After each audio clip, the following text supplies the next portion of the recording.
Are you ready to stop living in struggle and start to experience a life where you actually feel supported, you feel helped, you feel like something's got your back, that the universe has your back? Well, my name's Sonia Choquette. Welcome to my channel. If you're here for the first time, I imagine that maybe your spirit or spirit guides brought you here. So I'm so excited you're here. I hope you find something today that could really be of value and make your life a little easier. If you're coming back, welcome back. I'm so grateful that you're with me. And we have been working for some time, as you know, on how to transform our consciousness, how to become higher frequency beings, how to get out of the drama and the struggle and the constant battle of living in the ego, which is never safe, never secure, never at ease, and move up from that third dimension, physical ego reality, to the fifth dimension, which really is the dimension of connectivity and collaboration and love and harmony and living in your spirit with flow. Today, I want to talk to you about how to connect with your spirit guides and actually have an experience that affirms to you that you are being helped and that you don't have to just close your eyes and cross your fingers and believe it. You'll actually have an energetic experience of that divine support. So the first thing we have to do if you want to connect with the spirit world is you start by recognizing and connecting to your own spirit. Your spirit isn't your personality. It's not your backstory. It's not your struggle. It's your essence. It's the part of you that loves freely, that's creative, that's dynamic, that's available, that's comfortable in your skin. And a lot of you may say, well, I don't know that part of me. But let's focus on that. To connect with your spirit, the first thing I'm going to invite you to do, and even write in the notes so you'll help yourself, but also others who are watching this, what do you love? That is an important thing. What brings you joy? What makes you forget yourself? Where do you lose yourself into some expression that really feels like it's connected to you? For example, I had a neighbor in Chicago who was the most neurotic, chain-smoking, critical, crabby, reactive person, except that he loved a couple of things that were really obvious and brought the best out of him. He loved cooking.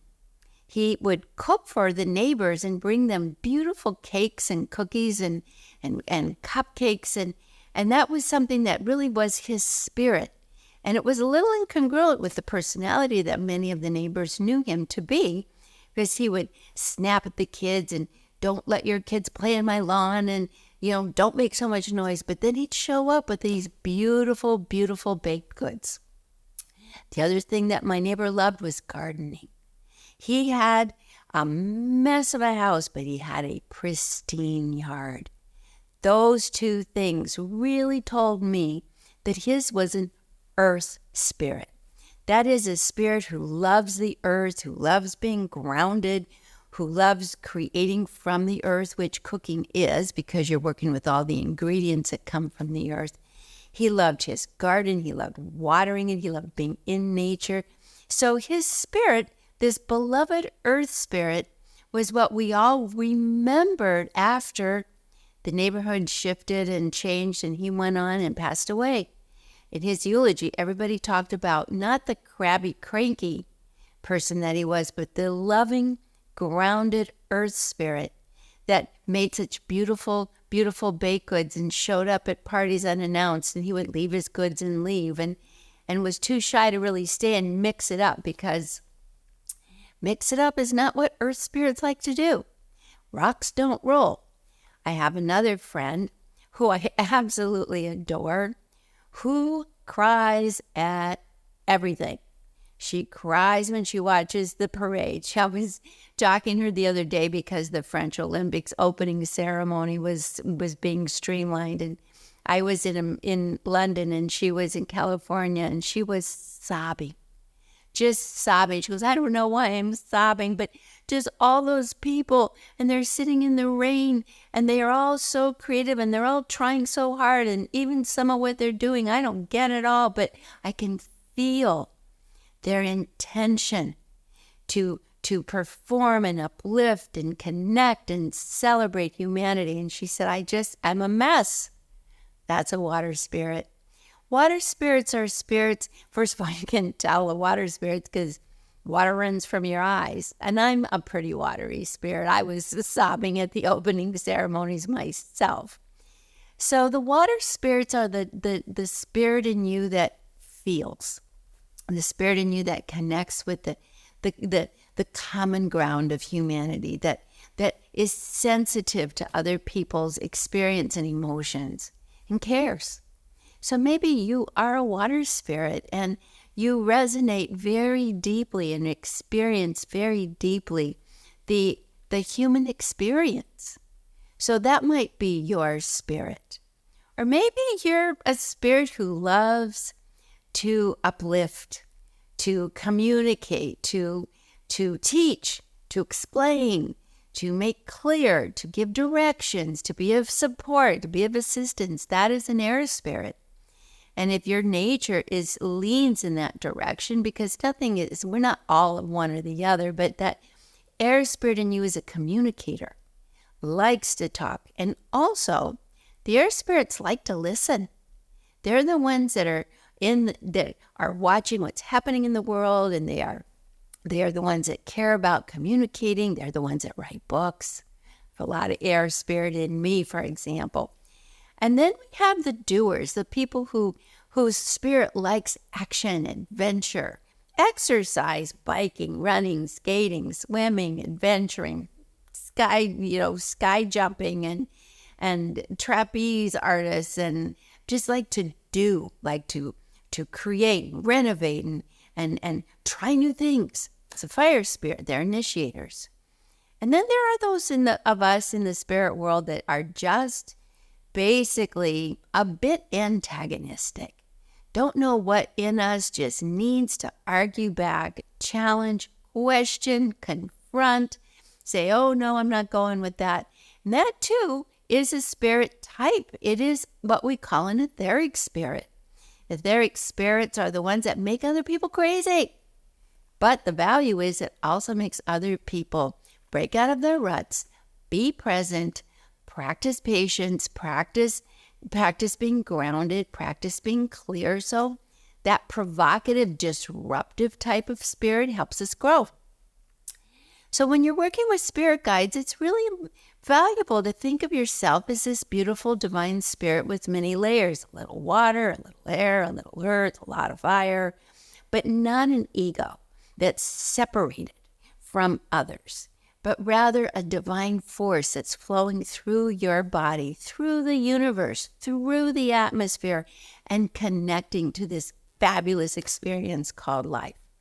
Now, once you see and recognize and experience yourself as a spirit, then it becomes a whole lot easier to connect with your spirit guides. Your ego doesn't want to. Your ego has zero interest in any outside influence unless it chooses to be a victim and powerless, and then it wants everybody to take care of you, in which case that's a disappointment too, because you give up your power and nobody does a good job. So when you recognize you're a spirit, you instantly elevate your vibration. And then the second thing you want to do to connect with your spirit guides is to recognize that we are in a benevolent universe.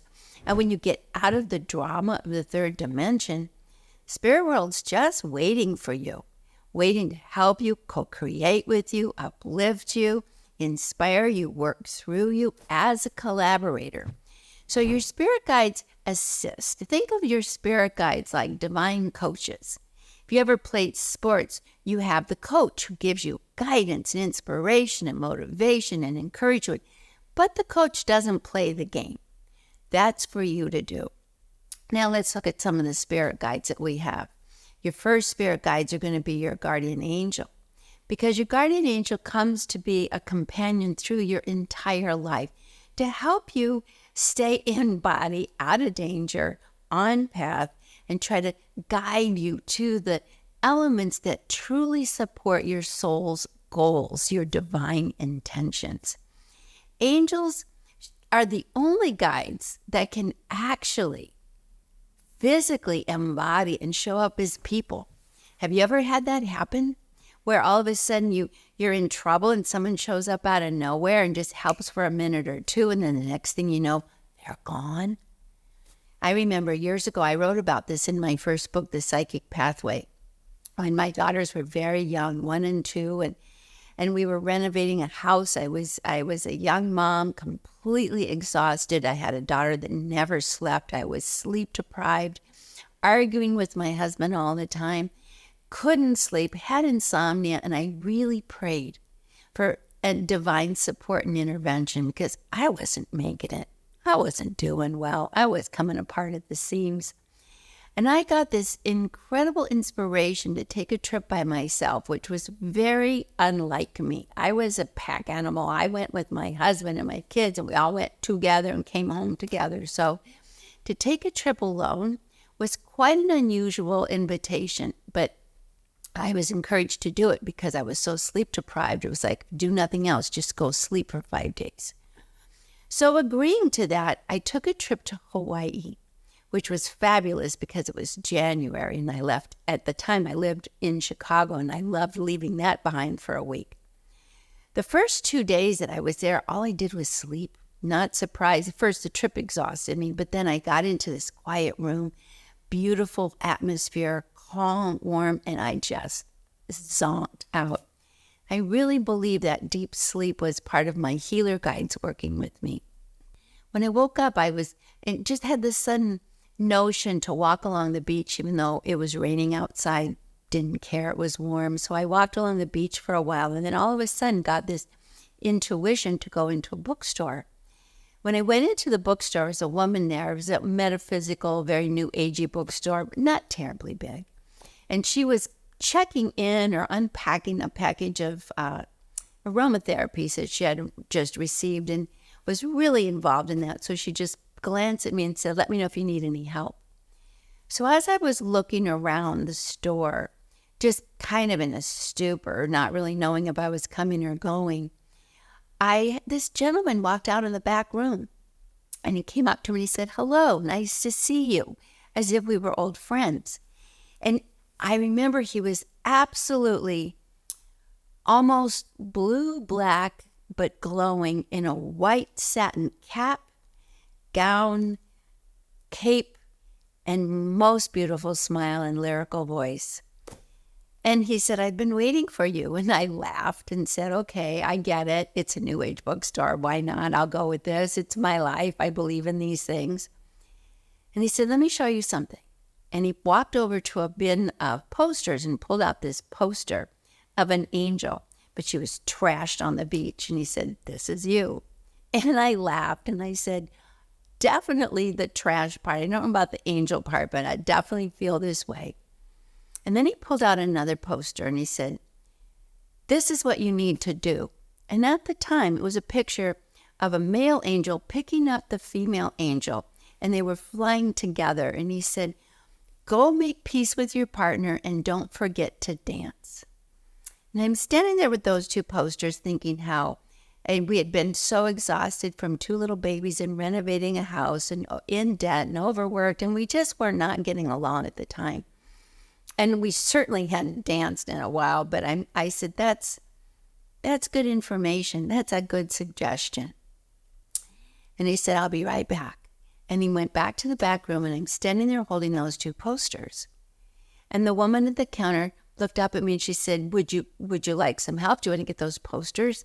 And I said, that's okay. The man in the back is helping me.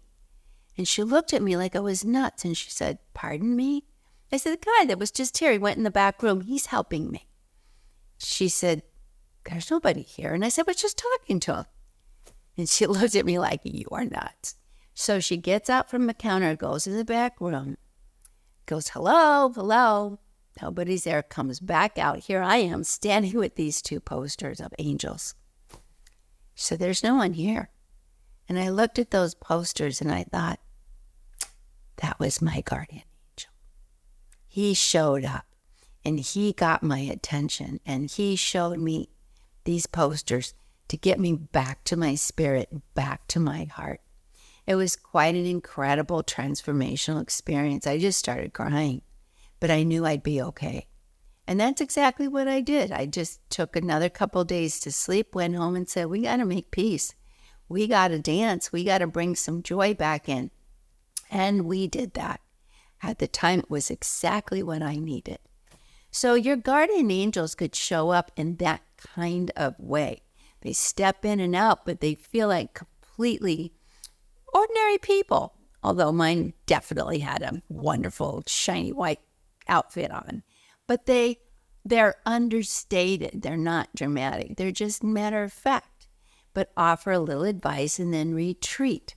I have thousands and thousands of clients who have shared with me their fantastic angel stories. And guardian angels are our first guides. So I would invite you to write in our comments, have you ever had a guardian angel help you? And if you think, well, I'm not sure, then say, yes, that was it, because that opens the door. Your spirit recognizes this was a spirit connection. Now, you have helpers called runners who help you find your keys and your parking space and the things you're looking for. I'll talk more about those in another video.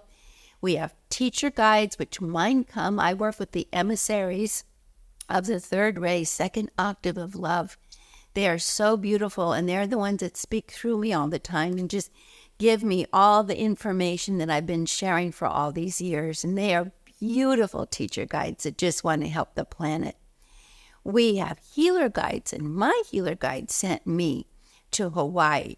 Your healer guides can send you to a book, or you overhear a podcast, or you might overhear a conversation or hear about a particular physical doctor or healer or helper. That's one of the things that a healer guide can do. Other things that healer guides can do is just give you an impulse to do something different. Like that would take care of your health. Like just when you're ready to plow into the double hamburger, the guide might say, eating a little less meat, a little less gluten could be good for you. That's all. Guides are very subtle and understated. They don't overwhelm you. We have now a lot of light beings coming in, and they are really helping us elevate to a higher dimension. And I'm going to work a little bit more with you over the next few weeks on how to connect with guides. But most of all, two things I want you to focus on this week are, one, what kind of spirit are you? Describe your spirit. Are you nurturing? Are you grounding? Are you adventurous?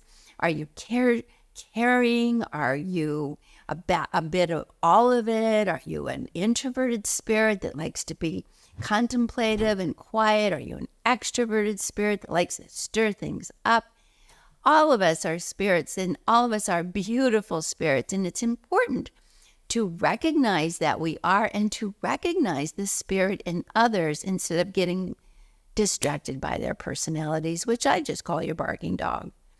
And then secondly, let's start this week by looking at, when has an angel helped you? Think about your whole life. Has anyone ever shown up? Anything ever happened where you were suddenly protected? I remember one client wrote to me and she said they were in LA.